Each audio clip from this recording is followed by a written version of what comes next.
A couple of weeks ago, I posted a video about white pine trees on our property that were in bad shape.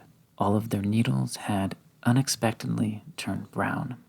After contacting our local university extension and consulting with a certified arborist, it was determined that the trees need to come down as they are affected by what's known as white pine needle disease, caused by fungal pathogens that favor moist, humid environments, which we experienced last summer. And we are now seeing the effects of those pathogens on these trees. Now, we take our responsibility as stewards of the ecosystem where we live seriously. In everything we do, from vegetable gardening to flowers to landscaping, we try to do the best for the environment. And so while we're saddened by having to lose trees, and not just one, but six tall white pines, all from the same area, it's the right decision. We want to reduce the chance of this issue passing to other healthy trees on our property.